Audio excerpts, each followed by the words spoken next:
Big double header today. The semi-finalists for one of the groups will be decided today. Let's go and talk all about those games here at Time Out with Sports Adda.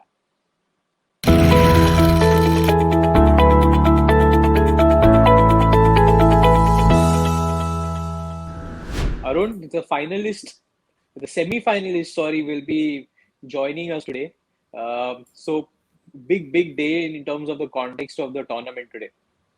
Massive day, Akhil. It's like the quarterfinal day. If you know, Hmm. uh, we will know which one team from this group, group one that is, will go on and join England in the semi-final. So it's going to be really interesting. Australia playing West Indies, England playing South Africa. Two mouth-watering contests, absolute mouth-watering contests. The good part for South Africa will be that they are playing the second match. So depending on how Australia perform, they will know what they need to do. I mean, they obviously need to beat England, but it'll be interesting for them to see how the net run rate goes up and whether they get to bat first or field first. So it's a fascinating day if you see for cricket fans who are from the both teams. They'll want to just stay awake, see what is happening in the other match also. So lovely. It's poised so beautifully. I mean, the prospect of South Africa beating England itself is daunting. You know, that itself is a Mm, tough ask given how well England have been playing in this competition. Now, for South Africa to do it by a certain margin, mm, oh, wow! I mean, that'll be some contest if South Africa can do that.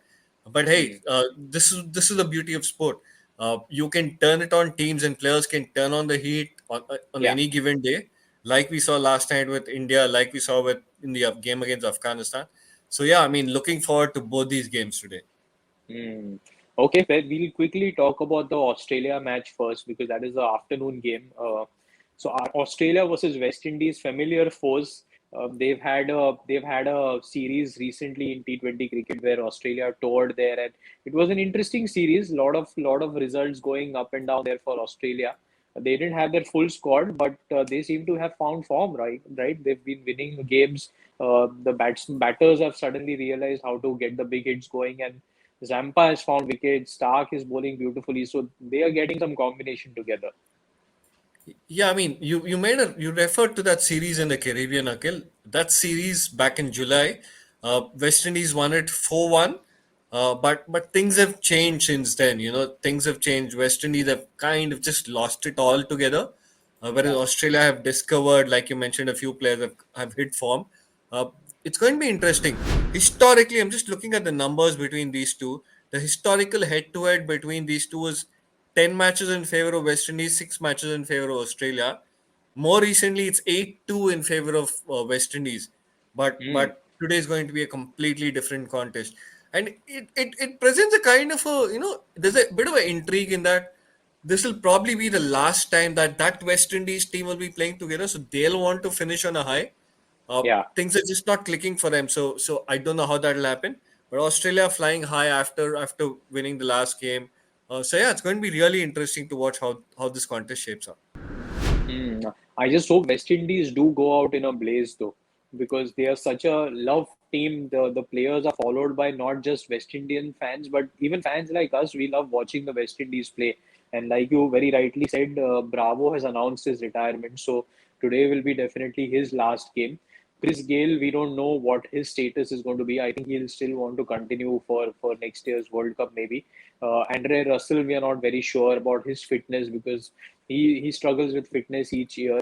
So the band of brothers that West Indies had, two world titles, beautiful celebrations after those titles. So it'll be a little sad to see them go. I just hope they have one final great night and win this game somehow. I mean, Australian fans might not agree. I mean, we want to see them perform. We want to see the West Indies boys perform. They're entertainers. They bring joy. So we want to see the Gales, hit those big sixes. We want to see Bravo celebrations. We want to see Russell land those Yorkers, hit those big ones. Yes, but at the same time, I want Australia to win. A tournament semi-final, a tournament final without Australia just doesn't feel like a global tournament, Akhil. We want Australia to be Hmm. there. But yeah, I mean, I'm really looking forward to West Indies playing their brand of cricket. They've kind of been caught in a situation where they're not able to find boundaries, and if they find boundaries, they're not able to get the strike rotating. That's an area they need to work on. You just can't, especially in the UAE, you can't be working on this big boundaries. You can't afford to play out dot ball. You can't just sit back and say I'll find the boundary. That seems to be their problem. But hey, if they find those boundaries today, it's going to be pure entertainment. But I want Australia to win. Okay, Australia to win for you. Let's have a quick look at the squads, Arun, from the last game. I wanted to take your thoughts on whether Australia will make any changes. They won their match last time quite comfortably. Mitchell Marsh was added to the team last match, and now he's been an integral part for them. He scored a lot of runs for them at number three even before this tournament, and it's good to see him Especially back in against the the West squad. Indies, he had a fabulous series, Akhil. Sorry to interrupt you there, Yeah, but that series that we yeah. spoke about earlier in the show, he had a fabulous series in the Caribbean. So yeah, uh, he should just continue, shouldn't he? Absolutely. So, any changes to this team that you look at? Like, do you think they will want to make any changes? No, as much as I would consider an Ashton Agar, I think this team is pretty much the side I'll go with. I don't Hmm. tinker with this at all. Yeah. This is So this they is they a have well the balanced side. The yeah. Pacers are doing their job. I mean, the Pacers got blown away in that England game at the start of the competition, but the Pacers are doing their job. Zampa's bowling brilliantly.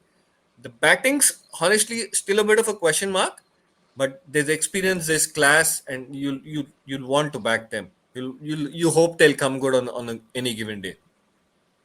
Okay.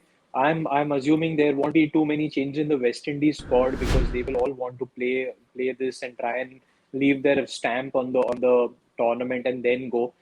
We saw blazing innings from Puran and Hetmeyer, who are clearly the future. So I'm hoping another round of them, another round of good innings for both of them. IPL auctions are going to be coming up soon, so both of them will want to leave an impression for the team owners also. So very important that way for the West Indian players. Absolutely right. The batting's never been a worry. I mean, yes and no. They have the experience, but it's just not come good. The bowling's the bigger problem for the West Indies. Hmm. I really don't know how they're going to sort their bowling out. But yeah, I mean, if the batsmen can fire and put up a big score on the board, then the bowling should be all right. Okay. They should have a bit of cushioning if they get those additional 20-30 runs. Okay. Then on to the second game. South Africa have like been decimated by Australia in so many ICC tournaments, Arun. It could be the case again without playing each other. Australia managed to win and win by a good margin versus West Indies. The second game, England versus South Africa, it becomes tougher for the South African team. They have to beat England, like you said, and by a margin. Clearly, a very tough task. But is there any stat, any head to head that we can talk about for England versus South Africa, especially in the recent past? There's not a head to head as such, Akhil. I'll give you one number. The overall, I'll give you two numbers. The overall head to head is 11 to England, 9 to South Africa. Now that's Hmm. over the years. That's across T20 internationals. But look what's happened in the last series. The last series was the last five matches is England 5, South Africa 0.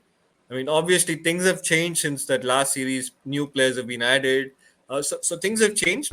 Uh, I won't really give too much importance or too much weightage to that 5-0 to England. But what's interesting, Akhil, uh, we should look at the team's form in the UAE, and these numbers will kind of surprise you and many of our viewers. In the UAE, Hmm. England are 10-2. They won 10, lost 2. That's a 83% success in the UAE. South Africa have played 8 matches. They won 7, lost 1. In how often do you expect these kind of high win percentages from England and South Africa playing in the UAE, playing in the subcontinent? Very interesting that I would have never anticipated South Africa, especially to have that because we've not really watched them play too much T20 cricket, even though they have played a lot of cricket this year. So it's very interesting that these numbers are there. Uh, I still like watching South Africa how they played in this tournament, Arun. Whether whatever the numbers say, whatever suggest, like they might not make it to the semi-finals, but I've loved how they've gone about their job in the T20 format. And I was hoping that they form some nucleus, they find a core to take their team forward, because they've again been such an integral part of all ICC tournaments. If it's a semi-final, South Africa is always there and thereabouts. So it's nice to see them getting that core. The players are there. Pretorius has been a valuable addition. The quick bowlers have always been nice. They've done their job. Uh, Shamsi has done his job. Bavuma has stuck to his guns. He's done his job. So it's nice that the core is coming together. Absolutely right. You spoke about a couple of names there. I'll just tell you, I'm just looking through the list of fast bowlers who picked up the most wickets in the Super 12 stage, and I'm looking at Andrik Nokie's name top of the list, Akhil. It's not just the number of wickets, 4 matches, 8 wickets, but he's got an economy of 4.57, Akhil. In a Wow. T20 game, playing in the Super 12 stage of a T20 World Cup, astonishing numbers those are. And guess who's second on the list? It's Dwayne Pretorius. 4 matches, 7 wickets, economy of just over 6. I mean, whoever would have imagined Dwayne Pretorius would pick up so many wickets in a T20 World Cup. So, and like we mentioned the other day, or didn't mention Rabada's name, he probably got irked by the fact that we didn't mention his name and he ran through a side. So they've got the side, and you were spot on. Been really impressed with Temba Bavuma as a leader, as a captain. He's getting his players to perform. I don't know what that is, but been really fun watching them. Aiden Markram getting those 1 or 2 overs quickly at the top, and then I thought that would be a weak link. I honestly thought Aiden Markram's overs and Dwayne Pretorius's overs would be the weak link, but hey, they've bowled beautifully, and they've been managed brilliantly. Even managed really, even somebody like a David Miller, who we spoke about so many times, he's managed to do his job as a finisher and close that match off with that big six the other day. So they've found combinations. It'll be sad to see them go out, but they know what they have to do, Arun. The task is simple and clear for them. They It's have it's to in be their number. hands, Akhil. Like we've been Yeah. mentioning, it's in their hands. They know exactly what needs to be done. Whether they can do it or not, that's the question that's the answer we're waiting for. But they can Mm. still control their destiny. I'll just give you a couple of other numbers, Akhil. One, Yeah. we've got to talk about the opening partnership. That's been an area that's troubled South Africa. Mm. The opening partnerships, I'm looking through what's happened in the 4 games, has been 13, 4, 25, and 5. So that's obviously an area that South Africa will look to address tonight. I mean, if whatever they're doing, given how crucial a game this is, they need their openers to fire. Use the power play with freedom, look for those fours and sixes, go over the top, doesn't matter, but that's an area they need to work on. Interesting. Again, uh, England already through to the semi-finals. They know what their squad looks like. The only change they made last match was Tymal Mills, unfortunately injured, so they had to make a replacement there. Any plans you think they will want to make any changes in their team? Test out somebody to try somebody new, because they are already through to the semi-final. I guess the only change we can look forward to, and that's was it, or is Chris Wood coming in place of Timmel Mills, and that's been sorry, Mark Wood coming in place of Timmel Mills, and that's one name the England team's been looking forward to right from the start of the tournament. It's unfortunate that Mark Wood's been injured, but they've really been desperately waiting to get him into this 11. So that's the only change. I don't think it affects the balance of the team at all. Yeah. Mark would come straight in place of Timon Mills at the bottom there. Otherwise, Hmm. pretty much the same side and no experimentation. They might look at giving, Morgan might look at coming up at number 3 or number 4, but David Malan needs to get run, so they'll probably give him another run. Saying at the top, saying here's an opportunity to get some runs before the semi final, but pretty much set in stone. One other thing I want to get your attention to, Akhil, the last bit of numbers we look at. Uh, Again, astonishing numbers. Which team has been the most economical when it comes to spinners in the Super 12 stage? You cannot guess. It's England spinners who've been the most economical, 5.34. I mean, I'm just looking through the list. It's England 5.34, there's Sri Lanka, Australia, Pakistan, and then there's South Africa at 6.41. So this World Cup has kind of been interesting in that, teams have Mm. figured out ways, teams have kind of understood what's more important, and the spinners have been used very, very well. Very well, and not just two spinners, Arun. I was very impressed with what Livingston has been bowling. While Adil Rashid and Moeen Ali, we've come to expect consistency from them whenever they play. But Yeah. Livingston bowling those overs has been a real revelation. And as a result, Akhil, what's happened is England have picked up more wickets through spin in this World Cup than in any other World Cup. Just tells you Nice. how on the ball they've been. Nice, very nice. Uh, so interesting lineup there today for the games. You've already picked Australia. You want to see Australia go through and like play the semi-finals. What about the second game? Who are you picking in the second game to win? As much as South Africa have been a likable side, I think the England are just too good. They're just too hot at the moment, and it'll be difficult for South Africa to stop them. It will probably need something special from Rabada and Nokia to get England forward on for 40 or 50. Then they have a chance, but otherwise Hmm. it's going to be England.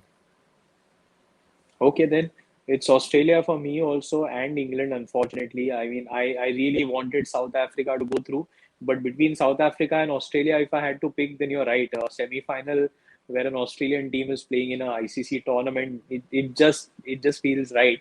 So Australia and England for me also today. Very, very interesting day today also and tomorrow also, Arun. Semi-finalists will be going through. We'll know what the lineup looks like. So as we approach the final culmination stage, these are the kind of matchups that ICC events are what we look at. So interesting lineup. We'll be back here. Lots of games still to talk about at Time Out with Sports Adda, and we'll be back with you guys.